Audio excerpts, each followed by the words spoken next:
Olá, está começando o Opinião Pernambuco. Eu sou a Ariana Pacheco e o nosso tema de hoje é o racismo ambiental. Você pode até nunca ter ouvido falar sobre esse termo, mas essa é uma realidade que vem impactando a vida de milhares de pessoas, não só aqui no Brasil, mas também no mundo. E durante a Conferência do Clima da Organização das Nações Unidas, a COP26, quem discutiu esse assunto por lá foi Diosmar Santana Filho, geógrafo, doutorando da Universidade Federal Fluminense e pesquisador em ALETA, Pesquisa, Ciência e Humanidades. E hoje a gente recebe Diosmar aqui no Opinião para falar um pouquinho sobre esse tema.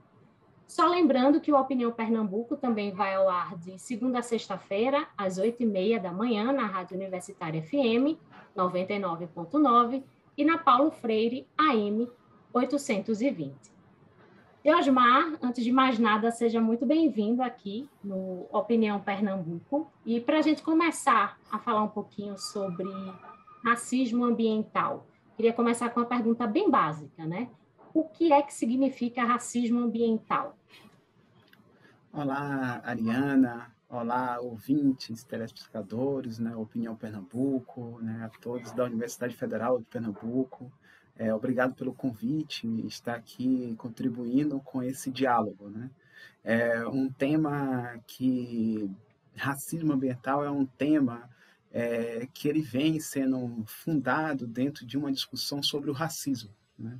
Eu sempre digo para as pessoas que o racismo ambiental ele só é possível em espaço e dimensões do racismo, porque ele, na verdade, é uma forma de expressão do próprio racismo dentro do que a gente pesquisa sobre as políticas e ações no campo ambiental, né?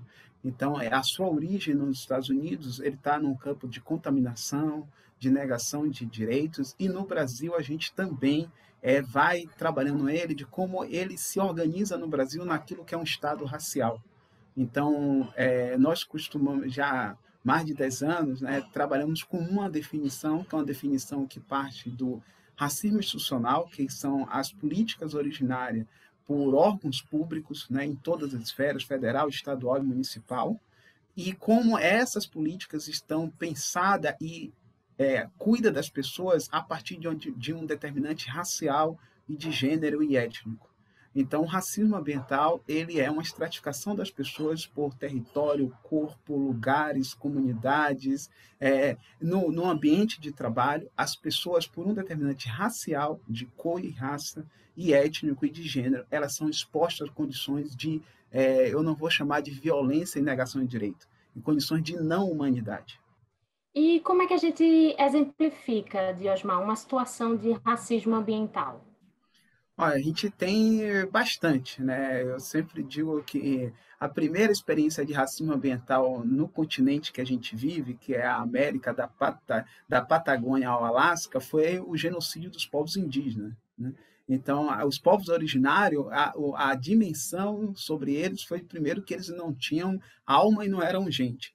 Uma outra dimensão foi o continente africano, o genocídio de povos e civilizações para o tráfico e a escravidão. Essa foi a primeira grande marca do racismo, né? Porque ele extrapola uma dimensão que é a natureza, a contaminação, a estratificação, para poder construir esse processo, que é o capitalismo que a gente vive. Uma outra dimensão mais contemporânea nossa, que a gente vive, né, que é as comunidades tradicionais, aonde tem quilombos indígenas, que tem a violação do seu território por uma construção política, né? Se a gente pega aqui no Nordeste, vamos pegar a barragem de Sobradinho e Itaparica 1 e 2 no São Francisco, né, que liga Bahia, Sergipe, Pernambuco, para a gente entender o que aconteceu com os povos Tumbalalá, os povos Quiriri, os Trucá, e comunidades quilombolas que tiveram seus territórios todos alagados por uma política pública de alagamento para gerar energia para industrializar uma outra região do país, né? Eu sempre digo, a industrialização de São Francisco, o que gerou de energia no São Francisco até hoje, não foi para os povos do Nordeste, né? Foi uma industrialização no Sudeste. E isso, o barramento no Brasil, ele é uma das maiores práticas de racismo ambiental. Se a gente vai acumulando em cidades, né, então cidades como Salvador e Recife, que tem uma dimensão, né, racial muito estabelecida, né, de presença de população negra, né, e quando você pega as áreas onde essa população se concentrou, e onde você vai ter áreas que eram manguezal, foram aterradas, se tornaram lixão, se tornaram bairros, e eles são desassistidos até hoje de políticas públicas, de saneamento, de moradia, de regulação fundiária, de todos os direitos, e sofre contaminações, né? Contaminação que vem, inclusive, principalmente do falta de saneamento, e você tem as águas que são jogadas nessas áreas. Né? O lixo da cidade vai para essas regiões onde estão essas populações. Então, eu dei dois exemplos. Né? Um que é como uma política renovável de gerar energia limpa, que foi o barramento do São Francisco, está pautada no racismo ambiental, e como a organização, o ordenamento urbano das cidades exclui populações negras pelo direito à cidade. Nesse sentido, um pouco de Osmar, o racismo ambiental também tem um pouco a ver com os impactos que essa população pode sofrer, por exemplo, com as mudanças climáticas, né? Pouco se discute, né, o impacto que está causando ou vai causar nelas. Eu estava agora na COP e eu preparei um texto antes, né, que é a Conferência do Clima, e um debate que eu falava é que a carbonização que a gente está discutindo, ela é uma carbonização construída pela uma dimensão humana nos últimos 200 anos. E ela foi geradora de desigualdades. Esse mundo que a gente está discutindo hoje, né, para discutir a COP, que é ambições, né, até 2050, você tem uma redução de 1,5, né, na emissão de gases, né, de gases, e reduzir o aquecimento do planeta, vai precisar de várias ações. E uma delas é reconhecer que as desigualdades precisam ser primeiro atingidas para poder você mudar a construção que é cuidar do planeta. Não, verdade. Eu tenho um pouco uma sensação quando a gente discute um pouco sobre diminuição de emissão de gases, né? A gente sempre está discutindo isso atrelado um pouco a como fazer isso e manter o desenvolvimento econômico, né? Eu nunca ouço muito falar sobre o fator humano nisso aí, né? E isso tem a ver também com o racismo ambiental, né? Sim, a gente está com uma frente, né, de pesquisadores negros no Brasil, construindo justamente isso, que é como você vai discutir todo um processo que é cuidar do planeta, reduzir gases de efeito estufa. Os gases de efeito estufa só estão nessa dimensão porque a gente precisa de uma sociedade capitalista que concentra a renda e mata pessoas em outros territórios. Então, descarbonizar vai ter que mudar a plataforma energética. E as plataformas energéticas, para ser mudada, pode impactar de novo aqueles territórios de populações tradicionais ou áreas urbanas onde tem mais população que era vulnerável, ela vai ter que responder de um outro jeito para resolver o problema daqueles que se organiza pela carbonização. Né? Então, eu digo, o mundo se organiza pela carbonização, principalmente as cidades. Né? Se você tentar o ritmo de São Paulo para o Nordeste, não tem como sobreviver, não tem como construir. É como trazer. Se você trouxer New York para São Paulo, não vai dar certo. Então, a gente precisa pensar isso. Mas o detalhe sobre isso é que tipo de modelos você vai fazer que não seja só mudar o carro a combustão para o carro elétrico.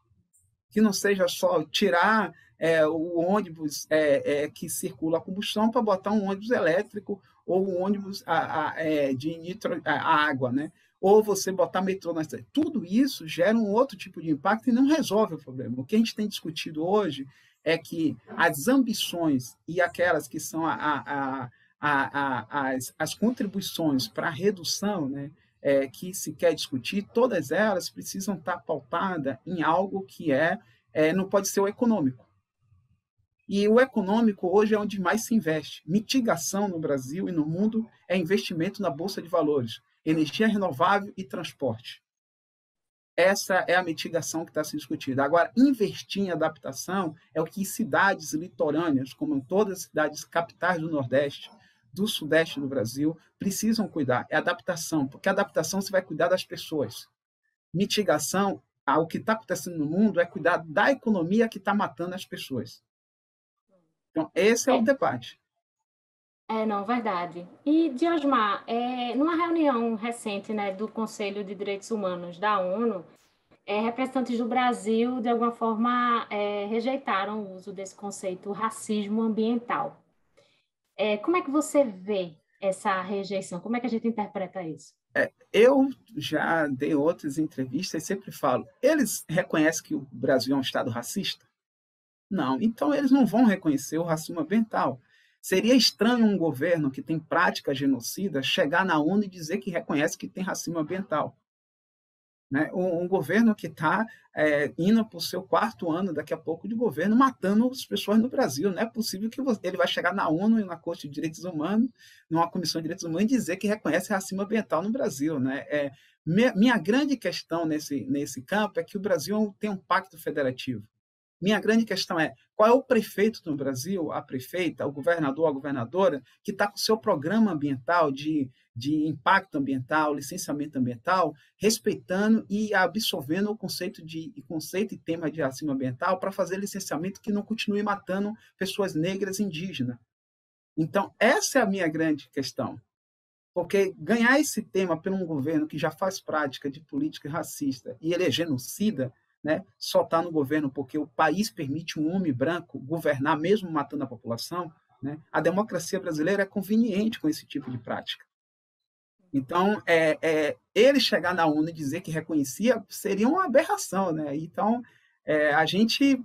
Que bom que ele chegou lá e negou, porque, inclusive, fez com que toda a sociedade debatesse e a gente chegasse na COP26, em Glasgow, na Escócia, fazendo um debate forte sobre isso. Porque se ele tivesse aceitado, ninguém estava dando atenção. Diosmar, a gente vai fazer um intervalo bem rapidinho, mas daqui a pouco a gente volta e vamos pegar daí falando um pouquinho sobre a COP26. É daqui a pouco. Okay.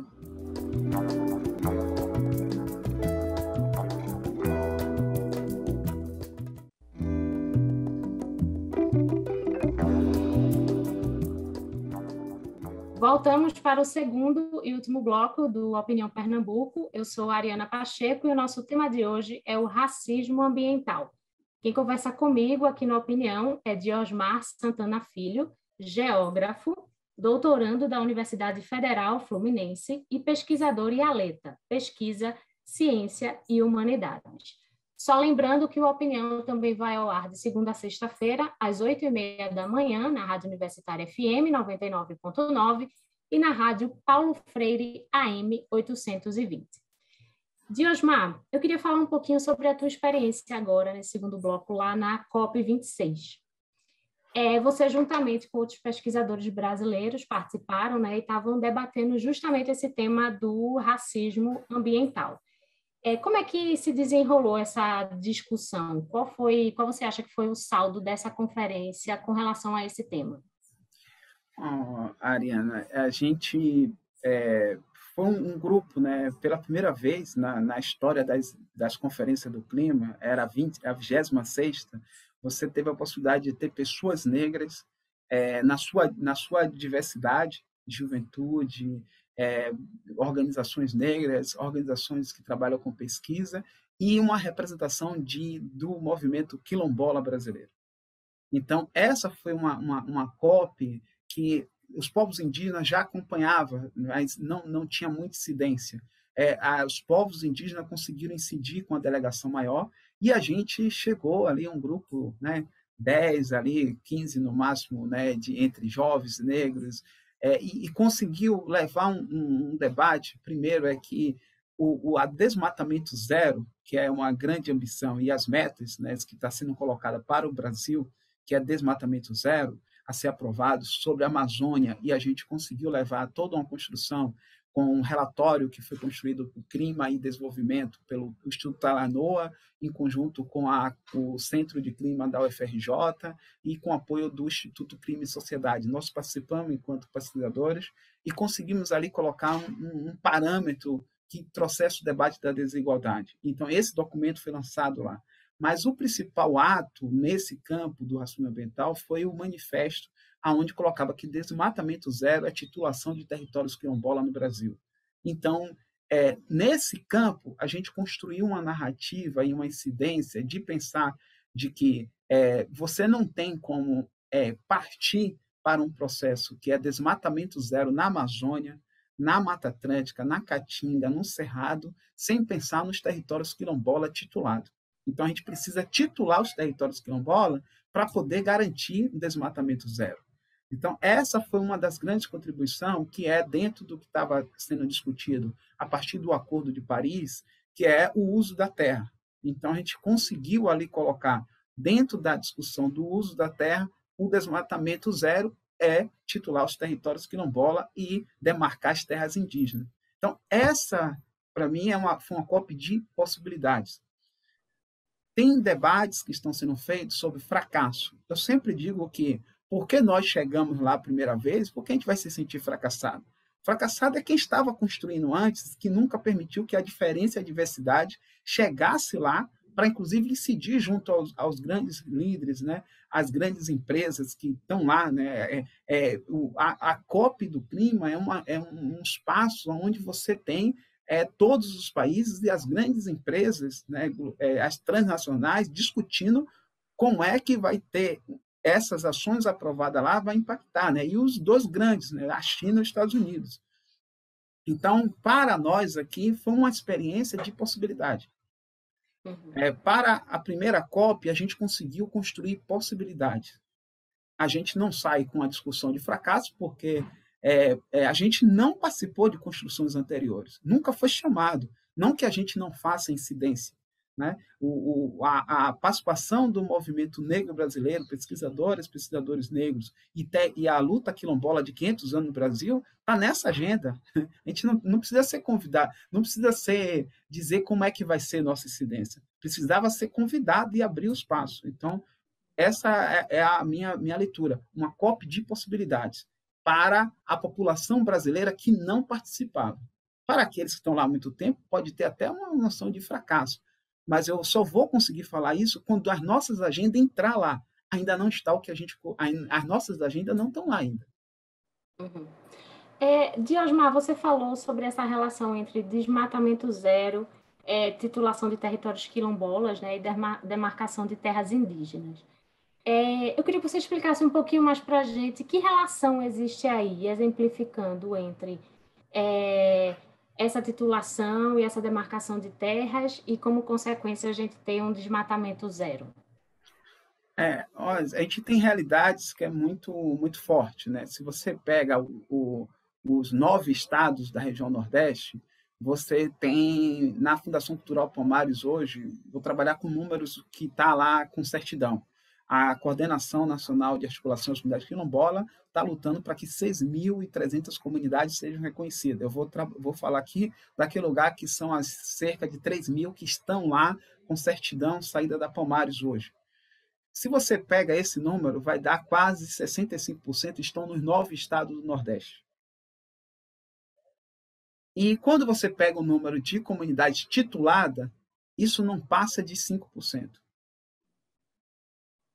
Então, se você tem hoje 1.700 e poucas comunidades, né, que estão na região Nordeste, você não passa, o número não passa de 5% lá titulado.